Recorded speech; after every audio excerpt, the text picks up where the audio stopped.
Hi, my name is Pamela Coons, Associate Professor of Medicine in the Division of Oncology at Yale School of Medicine and Yale Cancer Center. I'm excited to announce ASCO's new open access journal, JCO Oncology Advances. As the inaugural editor-in-chief, I hope to support JCO Oncology Advances to become the premier platform to bridge the gap between accessible scientific research and clinical care. Stay tuned for more information, including new article types, at ascopubs.org/JCO Oncology Advances. We look forward to seeing your submissions in spring of 2024. The purpose of this podcast is to educate and to inform. This is not a substitute for professional medical care and is not intended for use in the diagnosis or treatment of individual conditions. Guests on this podcast express their own opinions, experience, and conclusions. The mention of any product, service, organization, activity, or therapy should not be construed as an ASCO endorsement.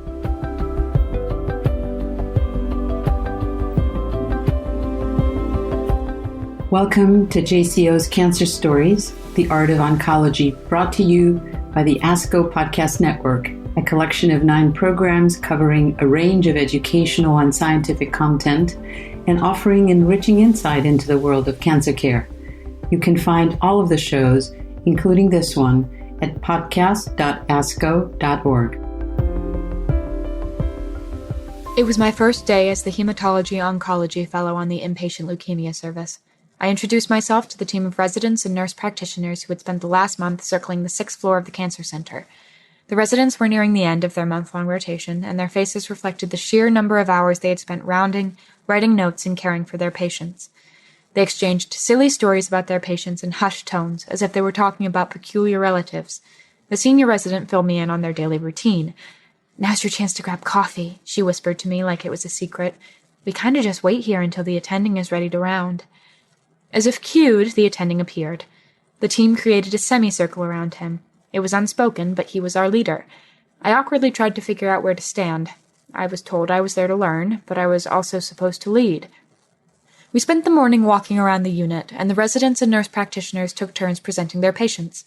The resident recited his presentation, detailing overnight events, sharing social history, and listing each abnormal lab. Calcium was 10.3. Glucose was 123. I felt myself start to cringe, realizing how long rounds were going to take, but I remembered being in his shoes just years before, and began to encouragingly nod along. He methodically reviewed each organ system, allotting the same attention to the normal blood sugar as the rising lactate dehydrogenase. I became aware that the team was looking at me as they presented.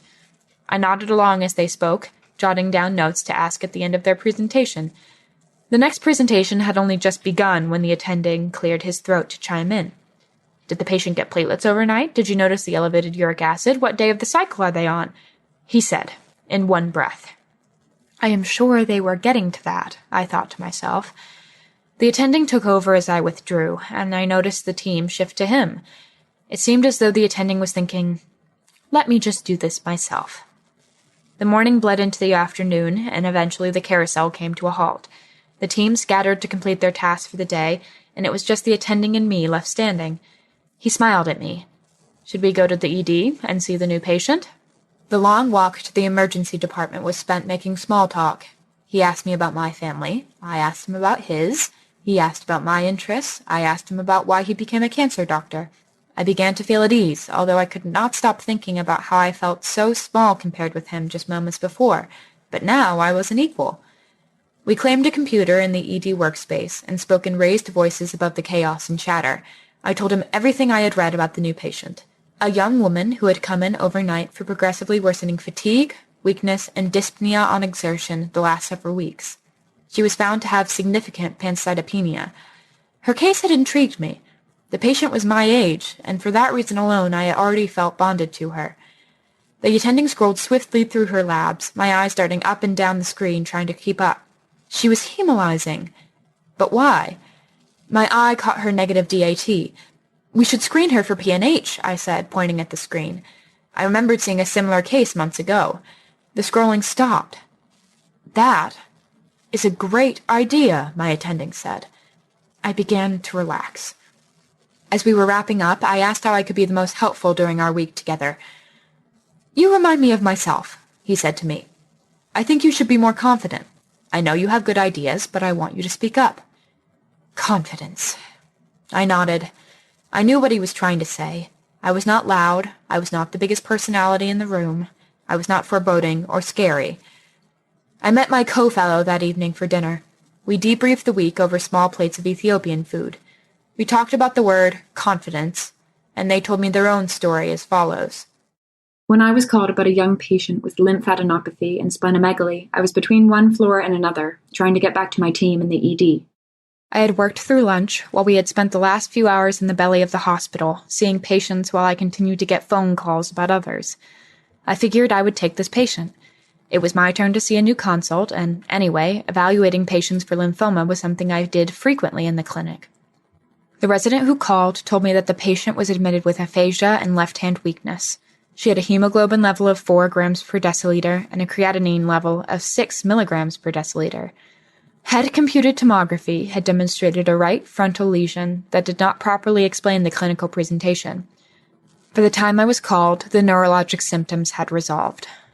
When I went to see the patient, she was curled up and holding the side of her face. She was thin and pale, beautiful, and clearly uncomfortable. Her sister told me the story, which included back pain, fevers, weight loss, and fatigue. The patient had started taking massive amounts of ibuprofen and stopped leaving the house. When I asked the patient what was bothering her the most, she told me it was the headache, and she seemed to have trouble keeping her eyes open, so I offered to turn off the light. After I left, I found my attending and one of the residents in the corner of the ED. The attending was sitting at a computer reviewing the patient's chart. "Simple," he said, describing the case. He held a pencil. I started to tell my attending what had happened in June, and he interrupted. What did she come in for? What were her labs? I was having trouble stringing my thoughts and the story together. I felt dizzy with hunger, sleep deprivation, the attention of the resident, and my attending's rapid-fire questions. "I need a history," the attending said. "Exam? Assessment? Plan? What's the differential for her anemia?" I did not speak. "Reactive or malignant? What test do you need?" The resident suggested an SPEP. "Do you agree?" the attending asked me. I shook my head. No. It didn't fit with her headaches, the neurologic findings. "Back pain, renal failure, constitutional symptoms. You have to think about myeloma," the attending said, putting down his pencil. I felt hot shame. The next morning, the resident on the primary service paged me to tell me that the patient was going into the intensive care unit. She'd had a seizure. One of the residents pulled up her imaging, and we saw a bleed that had bloomed in her brain. I woke up in the middle of the night thinking about her, imagining the blood in my own brain. A feeling like wetness. She was 2 years my junior, 42 years old. The next day, when I opened the patient's chart, I found she had died overnight. There was not a death note, just vital signs that trailed off. That day, my attending gave me feedback. "You're good," he said. "You just need to have more confidence. You learn the most from putting your ideas out. If you're wrong, then you will learn." I nodded, but I was thinking about the culture of medicine, the way he forged ahead with his differential and missed the diagnosis, endocarditis with bleeding septic emboli. I was also thinking about the other times I had heard this feedback. In residency, my intensive care unit attending had told me to be more confident and suggested I be more like one of the male residents who was loud, brash, and arrogant. I had not wanted to be like that resident, and I did not want to be like my hematology attending. His confidence had translated to rudeness and allowed the diagnosis to elude his grasp. His feedback had left me without steps I could take to avoid the misdiagnoses in the future. I would have liked to review the case with him, working through it to figure out where we had gone wrong. Perhaps I had also been hoping for an apology for the way he had acted toward me or remorse about the case, which I did not get. I called my friend Bahar the day my patient died. I expressed my deep sorrow for our patient, for our inability to help her, and my anger at my attending. She listened intently and expressed her empathy and her caring. She carved out room for my grief, my real self, and an alternative to business as usual in medicine. Oxford dictionaries define confidence as the feeling or belief that one can rely on someone or something. Firm trust. As in, we had every confidence in X. The state of feeling certain about the truth of something, or a feeling of self-assurance arising from one's appreciation of one's own abilities or qualities. However, feedback to be more confident from male physicians to those of us who are not men conveys more than what is explicitly included in this dictionary definition. In the commentary that follows, we share our concerns with this feedback to female, transgender, and/or non-binary trainees, and provide our own suggestions about transformative feedback that makes room for all of us in medicine. In 2013, Sheryl Sandberg wrote a book called Lean In, which was marketed as a feminist manifesto and provided women with tips to succeed in a male-dominated business world. More recently, the book has weathered considerable criticism for advising women that they will succeed if they simply get out of their own way and work hard. The critique suggests the lean-in strategy hands a rubber ducky to someone hit by a tsunami and then inadvertently encourages us to internalize our own discrimination, leading us to blame ourselves. Providing women, transgender, and non-binary medical trainees the advice to be more confident has similar drawbacks. This feedback suggests that we would be more successful if we simply stop doubting ourselves. This message makes invisible the structural inequalities in medical training, the barriers we as marginalized people face in accessing training, and the micro and macro aggressions we face along the way. For those of us who have been marginalized, those of us who are people of color, people with varying abilities, transgender, women, and/or queer, being asked to be confident is like asking us to step into a store when we have been accused of stealing and act like we own it. This advice puts the responsibility on those who have been harmed to engender respect. Telling us to be confident also suggests assimilation into a hierarchical culture instead of changing that culture to be more just. Espousing confidence as a vital quality among physicians and trainees has additional drawbacks. Confidence supports the enterprise of medicine and promotes the status quo. If physicians act self-assured, perhaps our actions, individually and collectively, will not be questioned. Confidence provides us with a means to avoid considering the ever-present possibility of error that we will cause harm. In this way, espousing confidence may make us overlook varying viewpoints and perspectives and block potentially transformative changes that could make medicine a more healing practice. In fact, confidence may reinforce hierarchy. If those of us who can access self-assurance espouse it without thinking, we may reinforce power imbalances between colleagues or patients and physicians.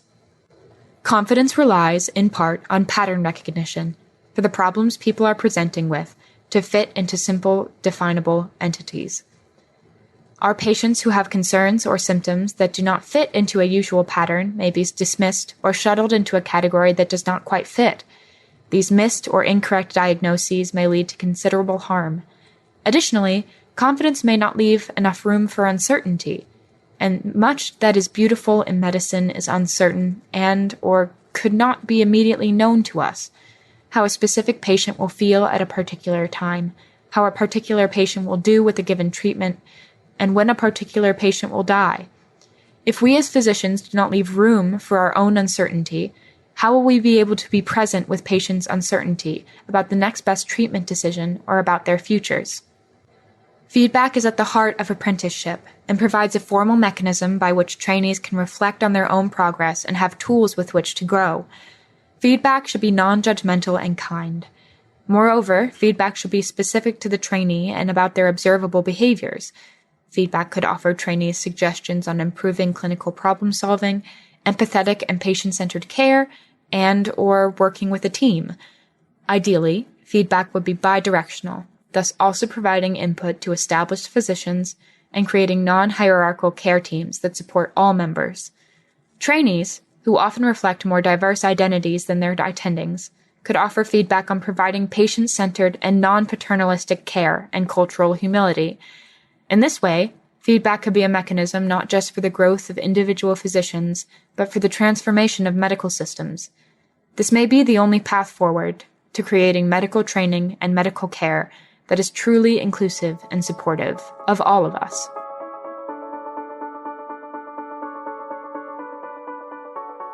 Welcome to the Art of Oncology podcast. With me today are Dr. Bahar Moftakhar and Dr. Ash Alpert. Welcome to both of you. Thank you. It's good to be here. it is unusual for us to have an essay submitted by two authors. So I would love for you to tell the listeners a little bit about what led to this writing collaboration and what the experience was like for you. Bahar and I were just actually talking about that. Been, I don't know, maybe 1 or 2 years since we first had the conversation that led to this paper. And we just decided to go out to dinner, and she told me the story that she related in the first part of the essay. I think that sometimes you don't see something clearly until somebody you love has an experience you can relate to. But it was so clear to me listening to the story she told me that the feedback that she was getting to be more confident in a clinical setting sounded like misogyny and sexism more than anything else to me. And strangely, maybe a few weeks to a month later, I had a really distressing experience with a patient. And when I tried to debrief with my attending, he gave me the same feedback. And so at that point, we started talking about collaboratively writing about what does it mean to be told to be more confident and trying to unpack our experiences in medicine through that lens. Yeah, I agree with Ash. I think as the readers will see, this piece revolves around a similar experience we had in which we were told by a superior that we need to be more confident. And I remember after my experience, when I was reflecting on that day, I was aware of how mundane that day seemed. And in fact, the feedback of be more confident seems like such a benign comment. So I couldn't really understand why that feedback packed such a punch to me. And when I spoke to Ash about it, and later when they shared a similar story that they had experienced, it really made us want to unpack that feedback and understand why the word confidence, resonated with us so much. I very much enjoyed collaborating with Ash on this piece. I don't have any formal creative writing training, and my writing has always been deeply personal and for myself. So I looked a lot to Ash for their guidance and their input through this process. So first, it was nice to be able to share this vulnerable moment with someone, and then also kind of going through the challenge of making sure both of our viewpoints were heard, and then working on the revisions. And that whole process was extremely rewarding. And I very much enjoyed working with Ash. So let's talk a little bit about the conversation and the writing and how it helped you to process what sounds like an important formative experience where, it could be that you could have done this over some feelings you had about a patient. But in this particular case, what both of you are really talking about is the experience of being a trainee in a highly pressured setting, right? So talk a little bit about the writing itself and the process of getting from these experiences and thoughts to an actual essay that you can now share with other readers. Actually, I think that a very important moment for me in the process of writing and editing this paper was meeting with you, Lydia, and hearing you say something about having had a similar experience. And during that conversation, I remembered that when I was an attending before I went to fellowship, and I often used my first name with patients, that one of the advanced practice providers that I worked with told me that I should stop doing that because men are often referred to by Dr. So-and-so, and women, which I identified with at that time, are referred to by their first name. And I remember thinking and telling that person that I do not have interest in being more similar to men attendings than I already am. And I think that came up in the conversation that the three of us had about this paper, and really helped me to sort of identify and unpack one of the aspects of what was going on, which was that in my way of being in medicine and in my way of thinking about medicine, perhaps I was problematizing some of the ways that hierarchy was manifesting itself. And when I got the feedback to be more confident, I felt that I was being told to try harder at a system that wasn't working for me. And I think that for those of us who don't find that we're heard or seen in medicine or other spaces in our lives, to be told that the answer is to try harder, to speak louder, really makes invisible those experiences and also creates an impossible task. Yeah, I think this piece was important to share because it will resonate with a lot of trainees, especially certain groups of trainees who aren't able to harness confidence readily for whatever reason that may be. And I think it'll also resonate with our mentors and teachers who provide feedback to trainees because it highlights the importance of giving quality feedback with something that's tangible and actionable. I don't know about Ash, but as we were writing this piece, I think one of the challenges was really dissecting what confidence is. Is this different from being overconfident? Are the pitfalls of confidence when it kind of transitions into arrogance? And I think that we tend to perceive the person who's the loudest in the room or the biggest presence, the first to speak, the person who's interrupting or interjecting as the person who's most confident. And by virtue of how we define confidence, we tend to think that person is always right and has the answers. And I think that we forget that these qualities come more naturally to certain groups of people. And in medicine, that's historically men, and particularly white men. And I don't see confidence as something that you can just switch on or off, which is implied by the feedback of be more confident. I think that we can change our behaviors to appear more confident for a period of time, but that kind of assumes that those of us who are marginalized are holding ourselves back and really ignores the systemic issues that are in medicine for these marginalized groups of people. So let's talk a little bit about how to make medical training or oncology fellowship safe, a place really of growth and recognizing that the work that we do and that we ask you to do all the time is really very difficult, emotionally charged, and you're working at a very fast clip and under a lot of pressure. So as you imagine yourself now transitioning to being attendings, tell our listeners a little bit or one or two things that you'd be sure to do to create those kinds of safe learning environments. I think that there really needs to be just an open dialogue and space for everyone's thoughts and ideas to be heard.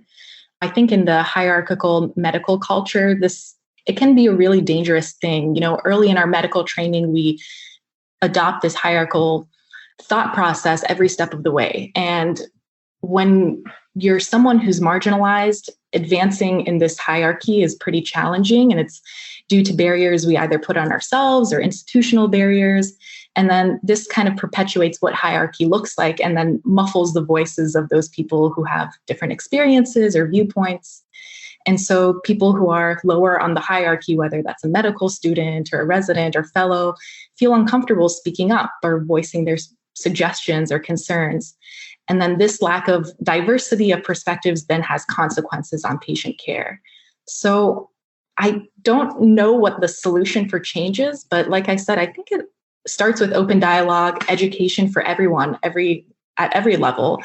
And hopefully this can create a safe environment. And, as Ash and I are coming to the conclusion of our training in a sense, moving up this hierarchy, I hope we remember this and continue to create space for everyone. So before we go to Ash, let me ask you a follow-up question. Imagine yourself now, a few months down the road, you're the attending coming in to meet your team. How do you greet your team?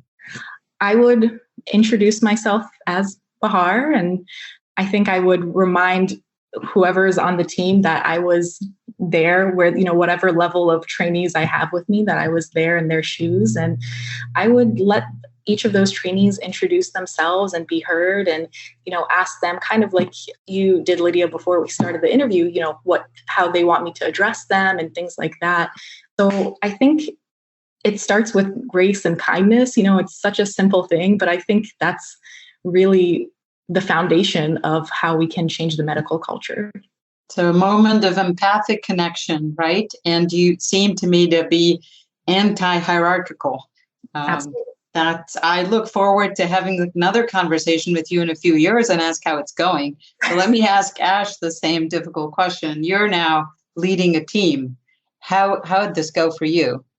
Yeah, so I think taking a step back even, I mean, I wonder how the system could change overall such that, the structure of leading a team maybe didn't exist in the same way. Because I feel like as soon as, once I'm already leading the team, I'm in a position where it becomes really hard to connect with the other people on the team in a real, authentic, and safe way, because the hierarchy itself isn't particularly safe. So I wonder if there's a way, going forward to reimagine medical systems in a way that could really provide an opportunity to decrease disparities, make them safe for trainees and everyone else, and the patients as well. I think that we probably need to think about the ways that we're using the labor of trainees as well, and how that impacts emotional and physical wellness. And there may be many other steps that we need to take to create spaces that really make room for everybody in a safe way. So, Ash, let me follow with another question for you, and that goes back to the theme of your essay and what brought us together, which is confidence, right? So what you talk a lot about the appearance of confidence in the eyes of others and not relating to that. What is confidence for you now? And how do you think about it, or do you even think about it? Yeah, so I guess what I started to realize as I was writing the paper, that maybe the question of confidence is just the wrong question, and that it becomes a surrogate for telling people that they're the problem as opposed to the system being the problem. So I think confidence can be a surrogate for being able to succeed in capitalism, for example. And so I've stopped thinking about it as a goal that I want to attain, but thinking about it more in terms of what are the implicit messages and how can they be made explicit and then shifted. So the question for each one of you is this: what would be the top values in a system that delivers patient care and trains the new generation of specialists or physicians? What kinds of values would you hold high? I think that rather than there being an emphasis on confidence and this self-assurance, trait that I would say should be valued is self-awareness. I think someone who knows their limitations, who knows when they don't know the answer, who knows when someone else probably knows the answer better than they do, who knows that they don't have specific interactions with different groups of people and who wants to learn. I think that is a trait that's very valuable in the medical culture. And I think that for someone to allow uncertainty in their practice is such a beautiful thing. And that's something that I think we should appreciate. So I'm hearing, in addition to self-awareness, a little humility and curiosity. Yes. All right, let's turn it over to Ash. Yeah, I mean, I think that actually that sums it up pretty well. I mean, I was thinking of things like patient-centeredness, cultural humility, humility in general, willingness to ask deep questions. But honestly, I think that those three things would really be the basis of very high quality care. Do you think that the experiences you had that inspired you to think about this are pretty universally shared by other trainees? Can you say a little more about that? Interestingly, one of my attendings who knows about the piece told me that he was interested because he hadn't had this experience. So he asked his wife and daughter if they had had experiences like this, and they both said yes. And it was a surprise to him, but maybe a good way for him to connect with the other people in his life. And I definitely have heard this experience from many, many people who are not men in particular.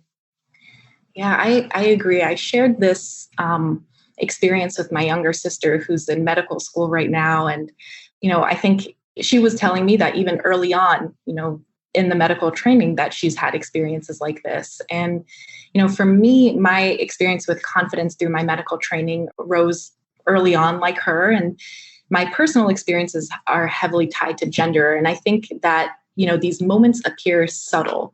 In medical school on clinical rotations, it would be when a male colleague would speak over me. And in residency, it would be when the patient directs their questions to the male medical student.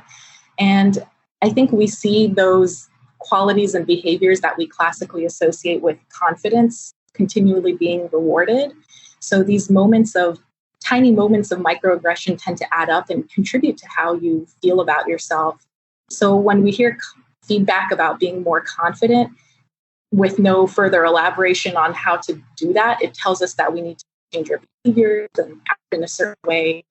And it really discounts the work that we do, the knowledge that we have, and the patient care that we deliver. So it kind of makes us feel invisible. So I think, like Ash was saying there, I think there are certain groups of people who have had similar experiences like we described in this piece. I wonder, just seen through the sexism lens, and there are many other ways to look at this, of course, and we barely skimmed the surface of this in our conversation. I wonder if you asked all of your female attendings if they've experienced similar moments, and my hunch is everybody will say they have. And I think that different words have been used through the ages: assertiveness, aggressiveness, and now we're down to confidence, which seems a little blander, but as you say, really camouflages a much deeper sexist message, which is more, I think, be like me, be like us, right? I mean, at least that's what I have taken away from this. And you're nodding, but our listeners can't see the nod. So I'm going to ask you to just say a few words. I'll let you finish with a message again that hopefully will inspire those who are listening to the podcast. Yeah, so in some ways it seems like an invitation to assimilate and leave other people behind. And I wonder if instead we could do the hard work of looking at our medical systems and figuring out how we can shift them to really make space for our patients and make space for each other. Bahar, do you want to say a few final words for our listeners? This piece, like you said, this word confidence seems like such a mild, bland, benign term. But, for me, I was so surprised the emotion it evoked in me when I first heard it. And I think, there are many layers to this. One is that being told to be more confident insinuates that implies that there are these certain characteristics that we should embody, and that's how we can get ahead. And those are certain characteristics that don't come naturally to some people. And I think that confidence as feedback is very challenging because it's hard for someone to understand what to do with that feedback. Is this a reflection of my medical knowledge? Is this a reflection of my patient care? So I think, the other takeaway I would take from our piece is really looking at how to give feedback and receive feedback. Bahar and Ash, I really want to thank you for submitting your piece, for bringing this very important conversation to the attention of the readers of JCO. And I look forward to continuing our conversation, perhaps in person, if that ever happens again. And again, thank you very much for submitting your essay, and hope all goes well. Thank you so much. Until next time, thank you for listening to this JCO's Cancer Stories, the Art of Oncology podcast. If you enjoyed what you heard today, don't forget to give us a rating or review on Apple Podcasts or wherever you listen. While you're there, be sure to subscribe so you never miss an episode. JCO's Cancer Stories, the Art of Oncology podcast is just one of ASCO's many podcasts. You can find all of the shows at podcast.asco.org.